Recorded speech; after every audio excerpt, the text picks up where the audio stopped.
ಇವತ್ತು ನಾವು ಬಟಾಣಿ ನಮ್ಕೀನ್ ಹೇಗೆ ಮಾಡೋದಂತ ನೋಡೋಣ. ಬೇಕರಿಗಳಲ್ಲೆಲ್ಲ ನೀವು ನೋಡಿರ್ಬೋದು. ತುಂಬ ಸುಲಭವಾಗಿ ನಾವು ಮನೆಯಲ್ಲೇ ಗರಿಗರಿಯಾಗಿ ಕ್ರಿಸ್ಪಿ ಬಟಾಣಿ ನಮ್ಕೀನ್ನ ಮಾಡ್ಕೊಳ್ಬೋದು. ನಮಸ್ಕಾರ, ನಾನು ಅಂಬಿಕಾ ಶೆಟ್ಟಿ. ಸವಿರುಚಿ ಕಾರ್ಯಕ್ರಮಕ್ಕೆ ನಿಮಗೆಲ್ಲರಿಗೂ ಸ್ವಾಗತ.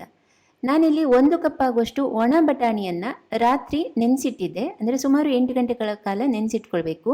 ಅದನ್ನು ಚೆನ್ನಾಗಿ ತೊಳೆದು ಕುಕ್ಕರಿಗೆ ಹಾಕಿ ಬರೀ 1 ಕಪ್ ಆಗುವಷ್ಟು ನೀರನ್ನು ಹಾಕಿ ಬರೀ 1 ವಿಶಿಲ್ ಬರೋ ತನಕ ದೊಡ್ಡ ಉರಿಯಲ್ಲಿ ಪ್ರೆಷರ್ ಕುಕ್ ಮಾಡ್ಕೊಳ್ಬೇಕು. ಈ ಹದಕ್ಕೆ ಬೆಂದಿರ್ತದೆ ಬರೀ 1 ವಿಶಿಲಿಗೆ ಬೇಯಿಸಿದರೆ.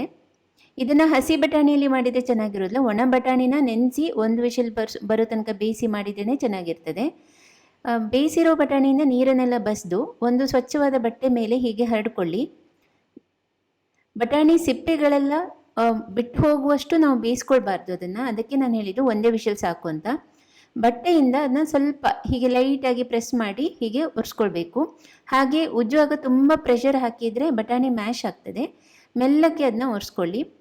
ತೇವಾಂಶ ಮೇಲಿನ ಮೇಲೆ ತೇವಾಂಶನ ತೆಗೆದ್ರೆ ಸಾಕು. ಈಗ ಇದನ್ನು ಎಣ್ಣೆಯಲ್ಲಿ ನಮಗೆ ಕರಿಲಿಕ್ಕಿದೆ. ಎಣ್ಣೆ ಸರಿಯಾಗಿ ಹೊಗೆ ಏಳುವಷ್ಟು ಕಾದಿರಬೇಕು. ದೊಡ್ಡ ಉರಿಯಲ್ಲಿ ನಾವು ಹೀಗೆ ಬೇಯಿಸ್ಕೊಂಡಿಟ್ಕೊಂಡಂಥ ಬಟಾಣಿಯನ್ನು ಕರೆದುಕೊಳ್ಬೇಕು.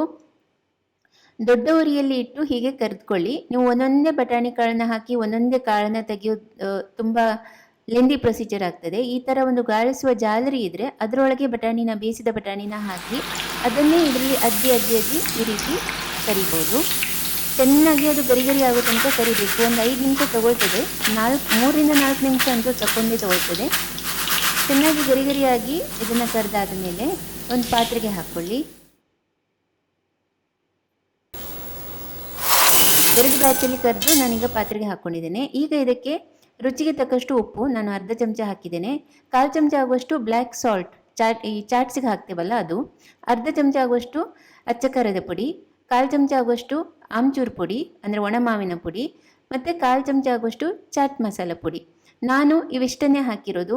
ನಿಮಗೆ ಬೇಕಿದ್ದರೆ ಇನ್ನೂ ಮಸಾಲೆ ಬೇಕು ಅಂತಿದ್ರೆ ಹುರಿದು ನಂತರ ಕುಟ್ಟಿ ಪುಡಿ ಮಾಡಿರುವಂಥ ಜೀರಿಗೆ ಪುಡಿ ಹಾಕ್ಕೊಳ್ಬೋದು. ಹಾಗೆಯೇ ಕೊತ್ತಂಬರಿ ಪುಡಿ ಹಾಕ್ಬೋದು, ಗರಂ ಮಸಾಲೆ ಪುಡಿ ಹಾಕ್ಕೊಳ್ಬೋದು. ನಿಮಗಿಷ್ಟ ಬಂದ ಥರ ನೀವು ಈ ಟೇಸ್ಟನ್ನು ಬದಲಾಯಿಸ್ಕೊಳ್ಬೋದು. ನೋಡಿ, ಇದು ಎಷ್ಟು ಗರಿಯಾಗಿ ಬಂದಿದೆ. ತಿಂದಾಗ ಕುರುಮ್ ಅಂತ ಇದೆ ನೋಡಿ. ಎಷ್ಟು ಸುಲಭವಾಗಿ ಕೂಡ ಮಾಡ್ಕೊಳ್ಬೋದು. ನೀವು ಇದಕ್ಕೆ ಪೆಪ್ಪರ್ ಪುಡಿ ಕೂಡ ಹಾಕ್ಕೊಂಡು ಕಲಿಸ್ಕೊಳ್ಬೋದು. ತುಂಬ ಸುಲಭವಾಗಿ ಒಂದು ಟೀ ಟೈಮ್ ಸ್ನ್ಯಾಕ್ ರೆಡಿ ಆಯಿತು. ಬಿಸಿ ಕಾಫಿ ಅಥವಾ ಟೀ ಜೊತೆ ತಿನ್ನಲಿಕ್ಕೆ ತುಂಬ ಚೆನ್ನಾಗಿರ್ತದೆ. ಟ್ರೈ ಮಾಡಿ ನೋಡಿ. ಇವತ್ತಿನ ಈ ರೆಸಿಪಿ ಬಟಾಣಿ ನಮ್ಕೀನ್ ಅಥವಾ ಮಟರ್ ನಮ್ಕೀನ್ ನಿಮಗೆಲ್ಲ ಇಷ್ಟ ಆಗಿದೆ ಅಂತ ಭಾವಿಸ್ತೇನೆ. ಇನ್ನೂ ಹೆಚ್ಚಿನ ರೆಸಿಪಿಗಳಿಗಾಗಿ ಸವಿರುಚಿಯನ್ನು ಲೈಕ್ ಮಾಡಿ, ಶೇರ್ ಮಾಡಿ, ಫಾಲೋ ಮಾಡಿ ಅಂತ ಕೇಳ್ಕೊಳ್ತೇನೆ.